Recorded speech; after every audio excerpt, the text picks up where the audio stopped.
चलो ठीक है. Hello students. Now beta please take out your civics books and we shall revise the chapter that is political parties, chapter number 6. Please take out your civics books. ठीक है जी. This is a revision video for civics. ठीक है जी. This is a revision video for civics. बेटा देखो अब ये chapter है दैट इज़ पॉलिटिकल पार्टीज़. तो सबसे पहले आता है आपका जो टॉपिक शुरू हो रहा है कि पॉलिटिकल पार्टीज़ है क्या, what is meant by the term political parties, कि इसका मतलब क्या है. That is the meaning of political parties. देखो बेटा please underline, political party is a group of people who come together to contest the elections and hold the government. ठीक है ना. They agree on some political policies and programmes for the society with a view to promote the collective good. यानी कि सीधी सी बात है, political party का मतलब क्या हो गया, a group of people who come together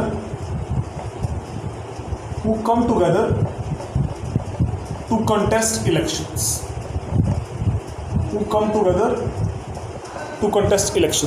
ठीक है जी. और उनके और आमतौर पे यूजुअली इसको आप ऐसे लिख सकते हैं, usually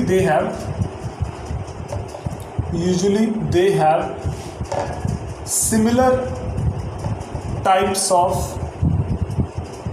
policies and programmes. Similar types of policies and programmes. ठीक है ना. आमतौर पे उनके similar types of policies and programmes होते हैं, जिसकी वजह से क्या होता है, वो आपस में एक ग्रुप बनाकर इलेक्शन लड़ते हैं और उसमें जीतने की कोशिश करते हैं. ठीक है. तो that is known as the political parties. That is meant by the term the political parties. Now next question is बेटा, why do we need political parties. हमें जरूरत क्या पॉलिटिकल पार्टीज की. ये भी बहुत इंपॉर्टेंट क्वेश्चन है. देखो पहले मैं ये रब कर रहा हूँ. ठीक है. Why do we need political parties.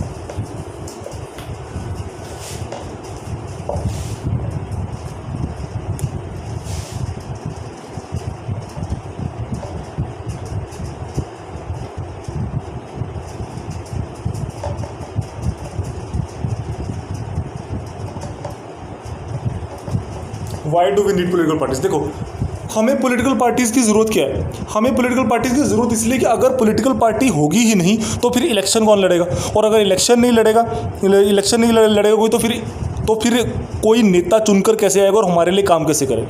That is why we need political parties. ठीक है ना. हमें पॉलिटिकल पार्टीज़ की ज़रूरत क्या है, बिकॉज इन डेमोक्रेसीज the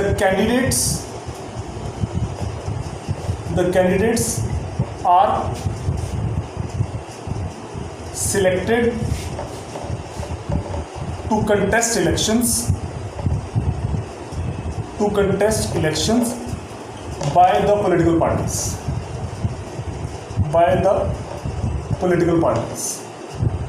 ठीक है. कैंडिडेट्स चुने जाते हैं और मतलब कि पॉलिटिकल पार्टीज अपनी तरफ से किसी बंदे को चुनती है कि तुम इलेक्शन में खड़े हो और इलेक्शन लड़ो और जीतो. अगर कोई बंदा इलेक्शन किसी पॉलिटिकल पार्टी की तरफ से लड़ता है और जीत जाता है तो फिर वो क्या हो जाता है, फिर वो एमएलए या एमपी बन जाता है. और जब वो एमएलए या एमपी बन जाता है तो फिर और जिस पार्टी की सरकार बनती है तो वो क्या करते हैं, हमारे ही फायदे के लिए पॉलिसीज़ बनाते हैं. ठीक है बेटा. तो that's why we need political parties. 1 minute.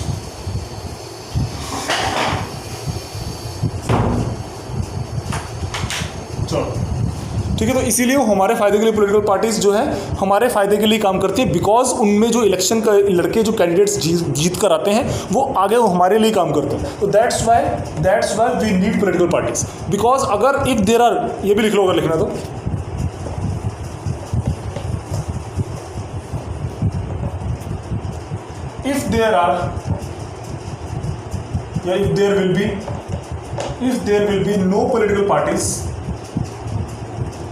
if there will be no political parties, then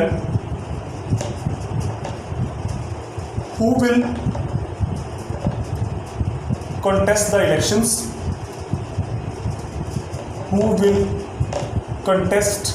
the elections, and form the government for the welfare of the people.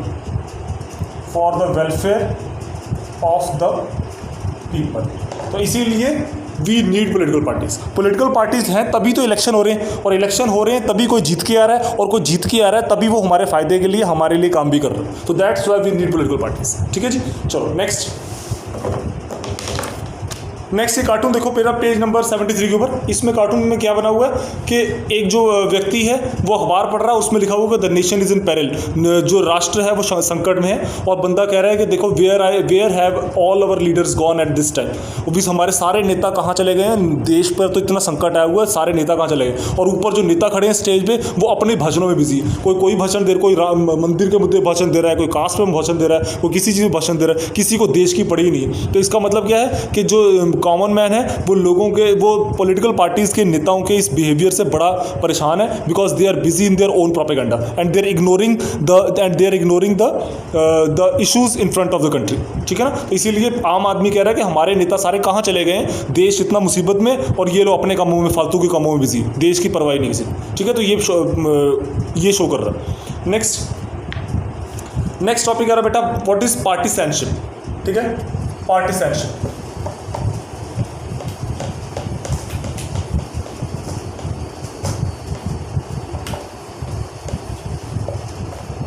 Underline please. Partisan का मतलब क्या होता है, person who is strongly committed to a party, a group और a faction. Partisanship is marked by a tendency to make side and inability to take a balanced view on the issue. ठीक है ना, अब ये term बड़ी अच्छी important term है, पार्टीसनशिप।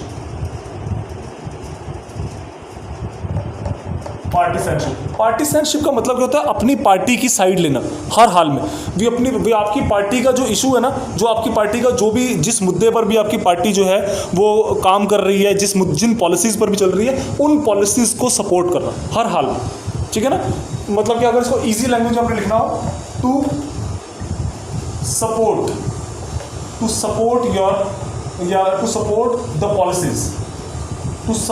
The policies of your own political party, to support the policies of your own political party। ठीक है, और उसके अलावा also to remain committed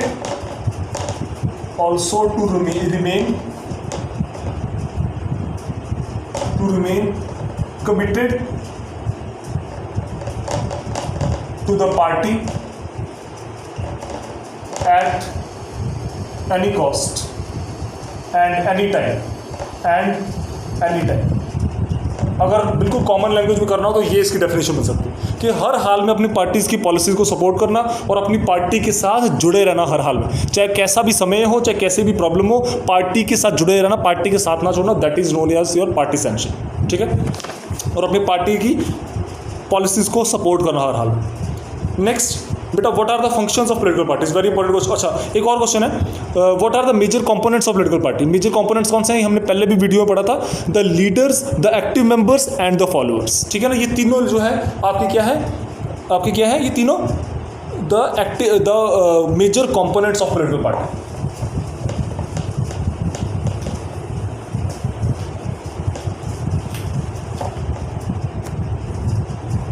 ठीक है ना, major components of political party आपके सबसे पहले नंबर वन आपके leaders, number 2 active members, number 3 the followers.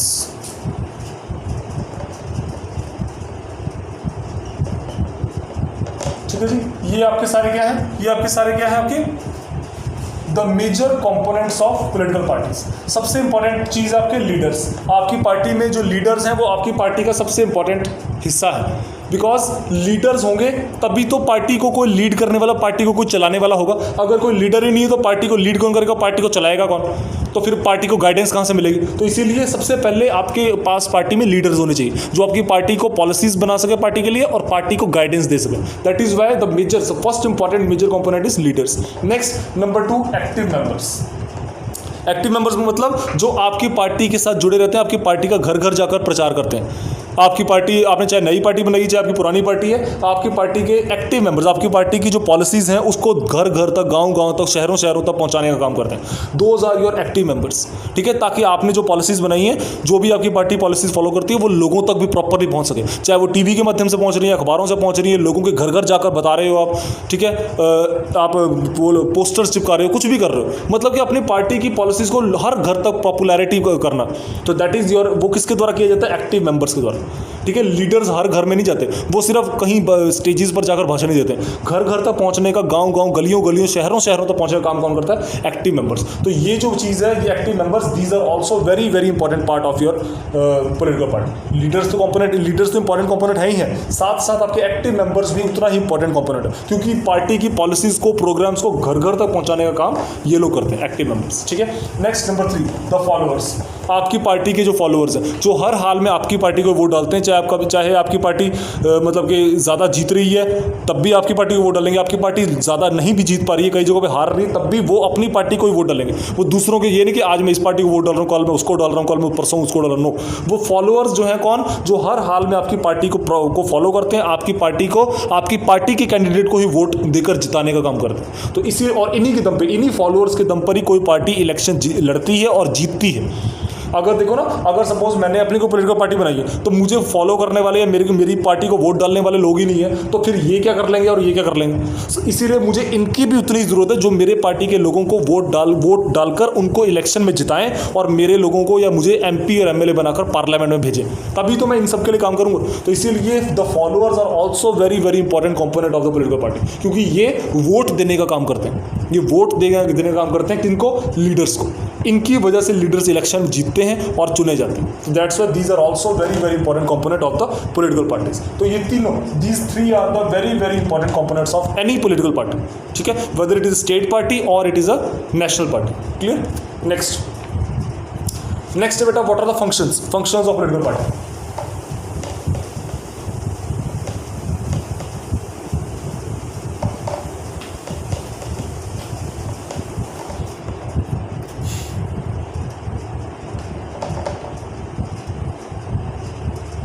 Functions, किसी भी पॉलिटिकल पार्टी के फंक्शंस क्या हैं? काफ़ी सारी पॉलिटिकल पार्टीज बेटा कई तरह के फंक्शंस करती हैं। देखो, सबसे पहले कंटेस्ट इलेक्शंस, ये तो सारी पार्टीज का सबसे इंपॉर्टेंट फंक्शन है, ठीक है जी, टू कंटेस्ट इलेक्शंस। कोई भी पॉलिटिकल पार्टी बनाई इसलिए जाती है कि वो इलेक्शन लड़ सके, ठीक है। तो सबसे पहला फंक्शन तो हो गया टू कंटेस्ट इलेक्शन लड़ना, चाहे वहाँ पे बाई पार्टी सिस्टम है, चाहे वहाँ पे सिंगल पार्टी सिस्टम है, वहाँ पर भी नाम मात्र का इलेक्शन होता है। हालांकि ऐसे कोई इलेक्शन नहीं कर सकते, पर फिर भी चाहे आपका सिंगल पार्टी सिस्टम है, चाहे आपका बाई पार्टी सिस्टम है, चाहे आपका मल्टी पार्टी सिस्टम है, हर पॉलिटिकल पार्टी सबसे पहला काम क्या करती है? टू कंटेस्ट द इलेक्शंस, ठीक है ना।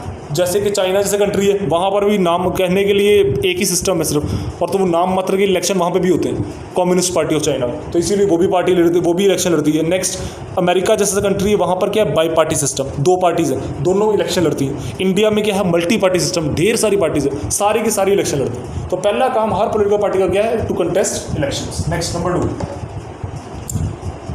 Policies and programmes. Parties put forward different policies and different programmes. To put forward different policies and programs।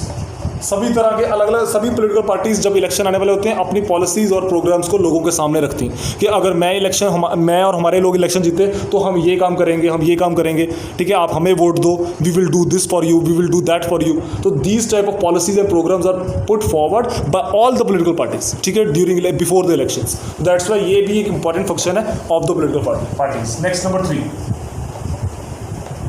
Number 3 लिखो, अंडरलाइन करो प्लीज, ये आपने कर भी लिया होगा। नंबर 3 क्या है? मेकिंग लॉज, ठीक है, टू मेक लॉज, ये भी आपको पता ही है, हमने पहले भी डिस्कस किया हुआ है।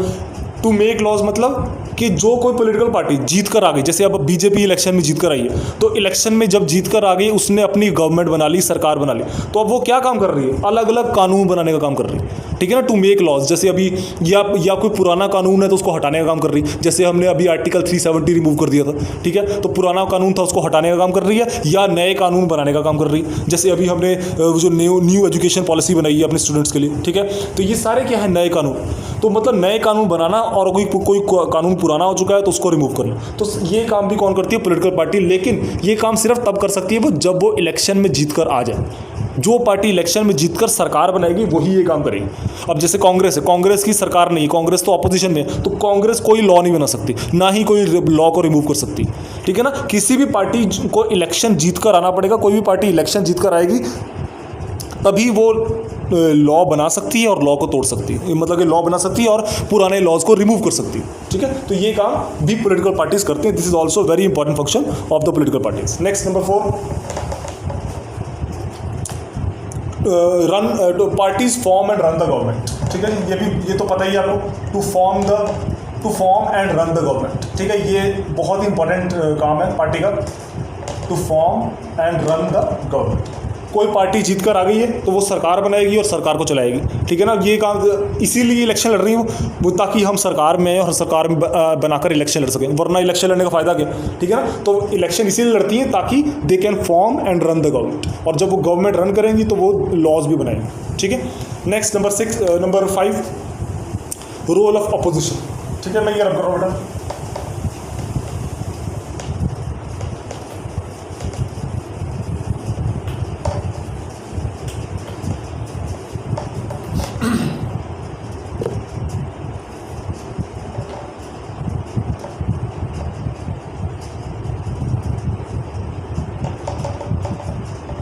रोल ऑफ अपोजिशन, कोई भी पॉलिटिकल पार्टी जो है वो वहाँ पे अपोजिशन पार्टी जो है ना काफ़ी बड़ा रोल निभाती है। कैसे?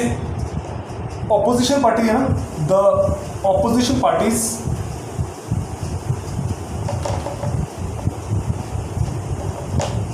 Inform the government and the people about the wrong policies of the current government, ठीक है ना। तो इससे क्या होता है, जो पॉलिटिकल पार्टी, जो अपोजिशन पार्टी है, जो थोड़े वो वोट से इलेक्शन हार गई है, वो पार्टी अपोजिशन में चली जाती है। जैसे आजकल कांग्रेस अपोजिशन में, तो वो क्या करती है, सरकार को उसकी गलत पॉलिसीज़ के बारे में इन्फॉर्म करती है और लोगों को भी इन्फॉर्म करती है कि देखो सरकार ने ये काम कितना गलत किया है, लोगों को साथ ये प्रॉब्लम हो रही है, लोगों के साथ वो प्रॉब्लम हो रही है, महंगाई बढ़ रही है, इकॉनमी डाउन जा रही है, ये हो रहा है, वो हो रहा है। तो वो सारी चीज़ें, मतलब सारी सरकार की पॉलिसीज़ पर नज़र बनाए रखती है और सरकार की गलत पॉलिसीज़ को हाईलाइट करने का काम करती है। किसके सामने हाईलाइट करती है? सरकार के खुद के सामने भी और साथ साथ लोगों के सामने भी तुमने ये काम गलत किया, ये लोगों के लिए ये प्रॉब्लम हो गई, ये हो गया, वो हो गया। तो सरकार की सारी गलत पॉलिसीज़ को हाईलाइट करती है सरकार के सामने भी और लोगों के सामने भी, ठीक है। तो इसीलिए ऑपोजिशन का रोल भी उतना ही इंपॉर्टेंट है। इसका एक और फ़ायदा है, वो पता क्या फ़ायदा है? ऑपोजिशन की वजह से जो सरकार है ना, गवर्नमेंट है, वो डिक्टेटर नहीं बन सकती। अगर ऑपोजिशन ही नहीं होगा तो फिर सरकार जो मर्जी दिल में आएगा करेगी, भी हमको कौन क्या रोक लेगा। लेकिन अगर ऑपोजिशन स्ट्रांग है, ऑपोजिशन सरकार की सारी गलत पॉलिसीज़ को लगातार हाईलाइट करता रहता है लोगों के सामने, तो सरकार अपनी मर्जी से कुछ काम नहीं कर सकती। मतलब कि सरकार अपनी मन मर्जी जब मर्जी नहीं कर सकती। सरकार को सभी का ध्यान रख के काम करना पड़ेगा। सरकार को ध्यान रखना पड़ेगा कि अगर मैंने जरा सा भी गलत काम किया तो ऑपोजिशन लोगों के सामने मुझे एक्सपोज कर देगी। तो इसीलिए सरकार बैलेंस बनाकर चलती है ऑपोजिशन के साथ, कि कहीं ज़्यादा हमें हमारी रॉन्ग पॉलिसीज़ को सबके सामने एक्सपोज ना कर दे, हाईलाइट ना कर दे, जिससे हम अगला इलेक्शन हार जाएंगे और वो खुद पावर में आ जाएंगे। तो इसीलिए ऑपोजिशन का रोल भी बहुत इंपॉर्टेंट है, because due to opposition government can not become a dictator. That is the opposition is also very important. Next, parties shape public opinion.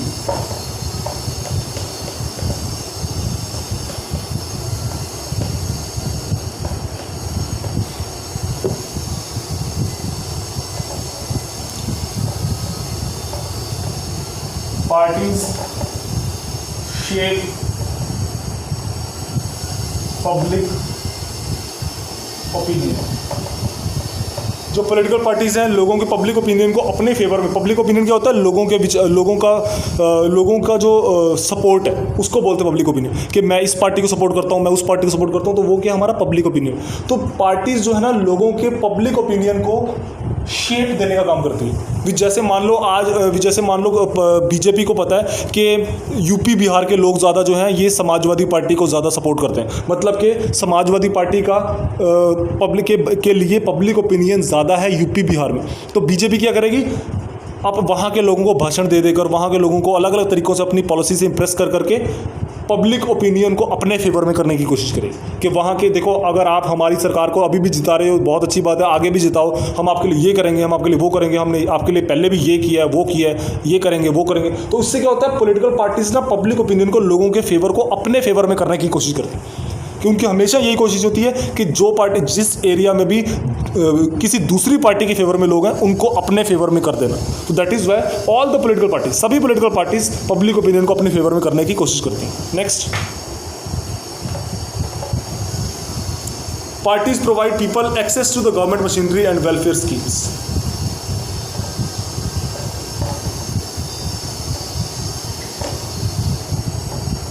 Government schemes and machinery.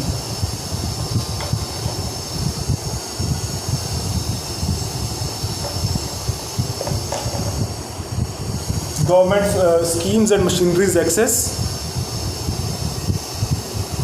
is provided by the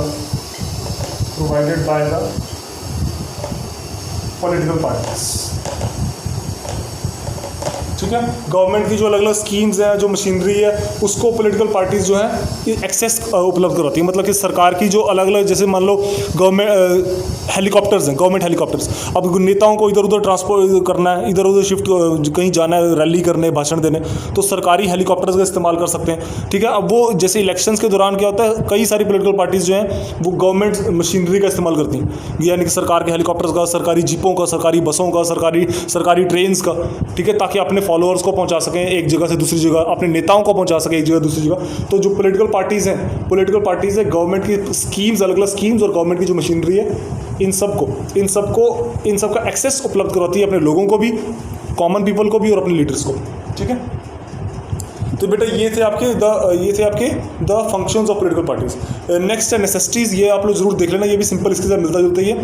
next question है how many political parties should we have, हमें कितनी political parties होनी चाहिए हमारे देश में। देखो बेटा, ये क्वेश्चन ना डिपेंड करता है कि आप कहाँ रहते हैं, मतलब कि आपकी कंट्री में कैसी पॉलिसीज फॉलो की जाती है। मतलब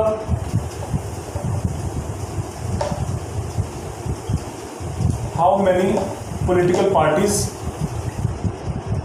शुड वी हैव। देखो हमारे देश में कितनी पॉलिटिकल, या किसी भी देश में कितनी पॉलिटिकल पार्टीज होनी चाहिए।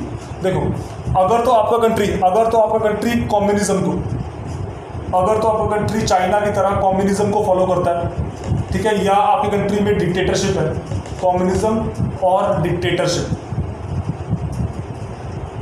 ठीक है, हालांकि ये दोनों थोड़े से डिफरेंट हैं पर फिर भी एक दूसरे से मिलते जुलते हैं। कम्युनिज्म है चाइना में, डिक्टेटरशिप जैसे एडोल्फ हिटलर वगैरह की पार्टी। तो यहाँ पर कम्युनिज्म जिस कंट्री में होगा या जिस कंट्री में डिक्टेटरशिप होगी ना, वहाँ पर हमेशा क्या होगा, सिंगल पार्टी सिस्टम या one party system, single party system. तो वहाँ पर जाकर आप ये सवाल पूछोगे ना कि how many party should we have, तो वहाँ पे क्या कहेंगे, सिंगल पार्टी सिस्टम चाहिए। अगर आप अमेरिका चले जाओ, अमेरिका जैसे कंट्रीज में क्या है, बाई पार्टी सिस्टम। अमेरिका जैसे कंट्रीज क्या, America is a democracy, America लोकतंत्र है, वहाँ इलेक्शन होते हैं, इलेक्शन से प्रेसिडेंट चुना जाता है, पर वहाँ पर क्या है, सिर्फ बाई पार्टी सिस्टम। ये मतलब कि only two parties, only two political parties, सिर्फ दो पार्टीज, डेमोक्रेट्स एंड रिपब्लिकन्स। तो ये दो पार्टीज जो है यही इलेक्शन लड़ती है। अमेरिका जाके अगर आप ये सवाल पूछोगे हमारे पास कितनी पार्टीज होनी चाहिए, तो वो हमेशा कहेंगे दो पार्टीज इनफ है, डेमोक्रेट्स और रिपब्लिकन्स यही इलेक्शन लड़ती हैं, यही इलेक्शन में से एक एक करके कभी कभी जीती रहती है, कभी कोई आ जाती है, कभी कोई आ जाती है, बस दो पार्टी से ज़्यादा नहीं चाहिए। अब यही सवाल आप इंडिया जैसे कंट्री में पूछो, ठीक है, अब यही सवाल आप इंडिया जैसे कंट्री में पूछो, तो यहाँ पर क्या है बच्चों, इंडिया से और भी पाकिस्तान हो गया, इंडिया हो गया, और भी कई कंट्रीज हो गए, बांग्लादेश वगैरह, यहाँ पर क्या है, मल्टी पार्टी सिस्टम। अब इंडिया में क्या है, मल्टी पार्टी सिस्टम। यहाँ इंडिया में अगर हमसे कोई भी पूछे कि हम आपको कितनी पार्टी की जरूरत है, तो हम कहेंगे हमारे यहाँ पर मल्टी पार्टी सिस्टम है, हमारे यहाँ पर कोई रोक टोक नहीं है, जितनी मर्जी पॉलिटिकल पार्टी बन जाए। अब एक अनुमान के मुताबिक इस समय नियर अबाउट 900, आपकी बुक में 750 780 लिखा है, लेकिन नियर अबाउट आज के टाइम में छोटी बड़ी पार्टीज मिलाकर नियर अबाउट 900 के करीब पॉलिटिकल पार्टीज हैं इंडिया में, ठीक है ना। तो अब ये सवाल इंडिया में पूछा जा रहा है, तो मल्टी पार्टी सिस्टम, तो हम लोग हमेशा यही कहेंगे कि we don't have any fixed number of political parties. We can have as much as number of political parties. There is not any fixed number of political parties, because हमारे यहाँ पर क्या है, काफ़ी सारे रिलीजन्स हैं, काफ़ी सारी कास्ट्स हैं, काफ़ी सारी वो हैं कल्चर्स हैं। तो इसी वजह से हमारे यहाँ पर कोई एक पॉलिटिकल पार्टी नहीं रूल कर सकती है, दो नहीं कर सकती। हमारे यहाँ पे कई तरह की पॉलिटिकल पार्टीज चाहिए, ताकि सभी रिलीजन्स, कास्ट, कल्चर्स, क्रीड्स के लोगों को रिप्रेजेंटेशन मिल सके। तो दैट्स वाई इंडिया जैसे कंट्री के लिए with multi religions, with multiple religions, multiple caste, multiple cultures, ठीक है, ऐसे कंट्री के लिए हमेशा मल्टी पार्टी सिस्टम ही सही रहेगा। जहाँ पर कितने सारे रिलीजन है, कितनी सारी कास्ट है, तो वहाँ पर पार्टियाँ भी कितनी सारी हो सकती हैं। एक या दो पॉलिटिकल पार्टी से इंडिया जैसे कंट्री में काम नहीं चल सकता। तो that's why there is not, अगर हमसे कोई पूछे कि how many political party should we have, तो हम हमेशा कहेंगे we have multi party system. That's why there is not any limit on the number of political parties in this country. Clear? Next,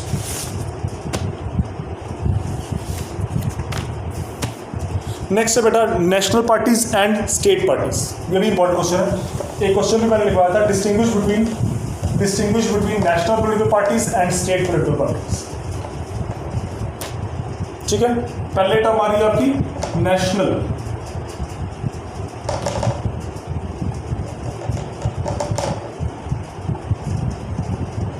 political parties यानी कि जैसे Congress, BJP, ठीक है, communist party of India, Samajwadi party, ठीक है, ये सारी क्या है, जिनकी पूरे देश में पहुंच है, ऐसी पार्टीज को हम लोग क्या बोलते हैं, नेशनल पॉलिटिकल पार्टीज। और इनकी खासियत क्या है, आप लोग अंडरलाइन कर सकते हो। हाँ, इसको बेटा टिक करो please.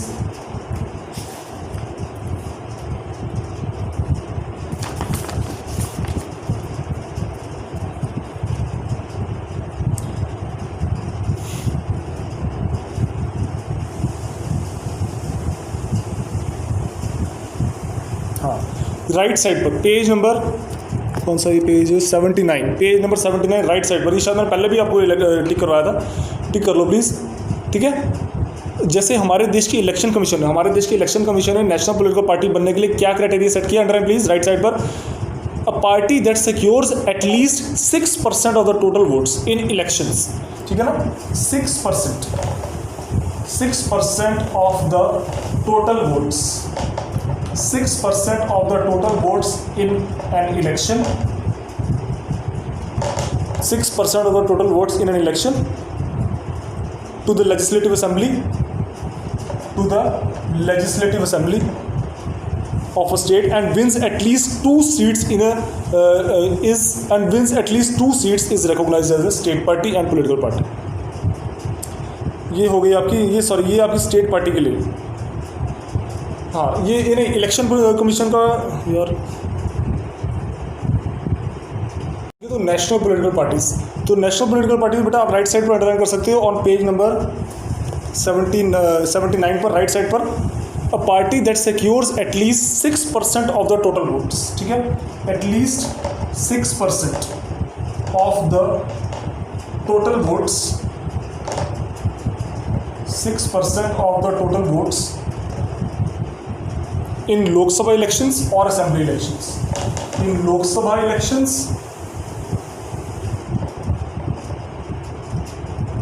or assembly elections, in Lok Sabha elections or assembly elections in 4 states,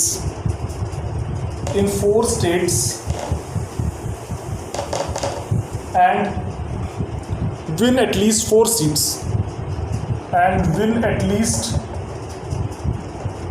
4 seats in the Lok Sabha. These type of political parties are known as national political parties। आप देख सकते हो जितनी भी टोटल वोट्स पड़ी हैं उसका 6%। मान लो टोटल वोट पड़ी हैं 100 करोड़ ज़्यादा हो जाएगा, चलो 50 करोड़ वोट पड़ी, तो 50 करोड़ का 6% निकालो, ठीक है, तो जितना बना वो हो गया, जितना बना एटलीस्ट उतनी वोट्स किसी एक पार्टी के फेवर में गई, ठीक है, तो वो पार्टी को नेशनल पार्टी का दर्जा मिल सकता है। या फिर इसके अलावा या फिर उस पार्टी ने असेंबली इलेक्शंस में, किसी भी स्टेट की इलेक्शंस में मतलब कि जब एटलीस्ट 4 स्टेट्स में उसने इलेक्शन जो है वो जीता हो और एटलीस्ट 4 सीट्स इन लोकसभा, मतलब कि उसने या तो टोटल 6% टोटल वोट्स इलेक्शन में हासिल किए हो लोकसभा के, या 4 स्टेट्स में एटलीस्ट 4 स्टेट्स में जीत हासिल की हो, अपनी सरकार बनाई हो, और या फिर और साथ 4 सीटें लोकसभा में जीती हुई। मतलब कि ये 2 कंडीशन होगी। पहली कंडीशन ये हो गई, दूसरी कंडीशन ये होगी, ए और बी। फर्स्ट कंडीशन क्या है, 6% ऑफ द टोटल वोट्स इन लोकसभा के इलेक्शंस में जो जिसमें प्राइम मिनिस्टर चुना जाता है, उन इलेक्शंस में एटलीस्ट 6% वोट्स टोटल वोट्स में जीते। पहली कंडीशन ये होगी। दूसरी कंडीशन क्या होगी कि उस पार्टी ने या तो ये कंडीशन पूरी हो जाए, अगर ये पूरी नहीं हुई तो फिर ये कंडीशन पूरी हुई। ये कंडीशन क्या है कि किसी भी 4 स्टेट्स के असेंबली इलेक्शंस में उसने जीत हासिल की हो, और साथ लोकसभा में भी 4 सीटें हासिल की हो कम से कम, ठीक है ना। तो ऐसी पार्टी को दर्जा मिलता है नेशनल पॉलिटिकल पार्टी का by the election commission of India, ठीक है। ये होगी आपकी नेशनल पार्टी। दूसरी आपकी होगी स्टेट पॉलिटिकल पार्टी या रीजनल पॉलिटिकल पार्टी। वो क्या होती है,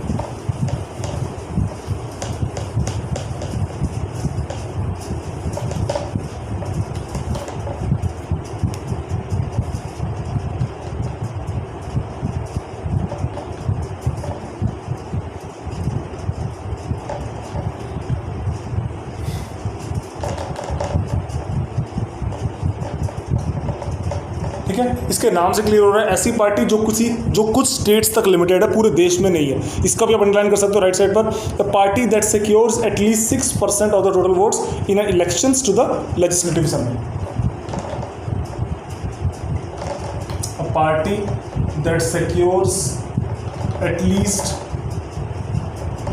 6% of the total votes in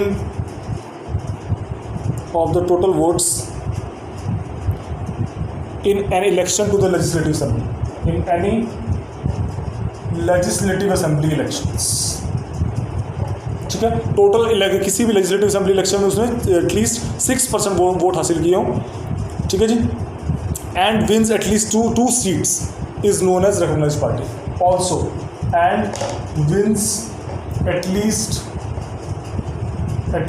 2 seats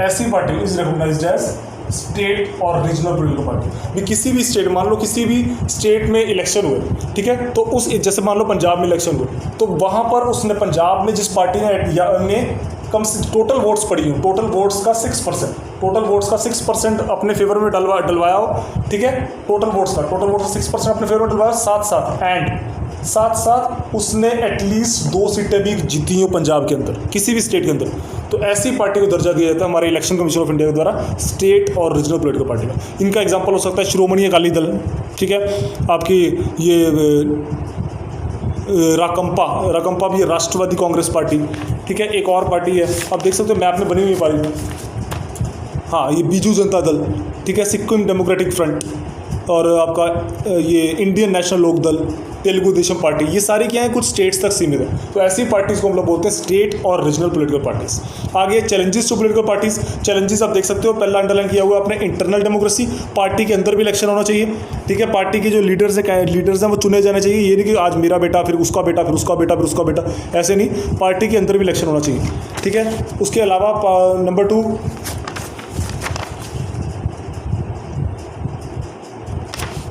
हाँ, नंबर 2 क्या बेटा, मनी एंड मसल पावर का ज़्यादा इस्तेमाल नहीं होना चाहिए। पार्टी को खुद अपनी पॉलिसीज से लोगों को प्रेस करना चाहिए, पैसे के दम पर और ताकत के दम पर नहीं प्रेस करना चाहिए। तीसरा नंबर 3, डायनेस्टिक सक्सेशन नहीं होना चाहिए, ठीक है, ये नहीं कि एक ही परिवार के लोग रूल करी जा रहे हैं, बाकी सबको मौका मिलना चाहिए।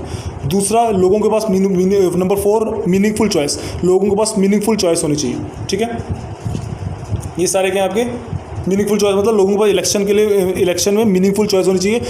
चॉइस होनी चाहिए भी, अगर मैं इसको ना वोट दूँ तो उसको वोट दे देता हूँ, उसको नहीं तो उसको वोट दे देता हूँ, ऐसे चॉइस भी होनी चाहिए लोगों के पास। Next question, how parties can be reformed, तो पार्टीज़ को रिफॉर्म कैसे किया जा सकता है, इनको सही करके, कि डायनेस्टिक सक्सेशन को ख़त्म करके, ठीक है, पार्टीज़ में इंटरनल डेमोक्रेसी को ला के, पार्टी में मीनिंगफुल चॉइस को ला के, पार्टी में मनी एंड मसल पावर को कम से कम करके, इस तरह करके हम लोग पार्टीज़ को रिफॉर्म कर सकते हैं। ठीक है, इलेक्शन कमीशन को भी ध्यान देना चाहिए कि पार्टीज़ जो है ज़्यादा मनी एंड मसल पावर ज़्यादा इस्तेमाल ना कर सके, लोगों पर स्ट्रिक्ट लॉज बनाए जाने चाहिए। ठीक है, तो इस तरह से हम लोग अपने इलेक्शन को, अपनी पॉलिटिकल पार्टीज़ को इम्प्रूवमेंट कर सकते हैं। ठीक है, तो ये बेटा आपका चैप्टर था, इसमें स्टिल कोई यू हैव एनी डाउट तो you can send me your doubts in the comment section. ठीक है, and good luck for your exams. Thank you so much, thank you, God bless you all.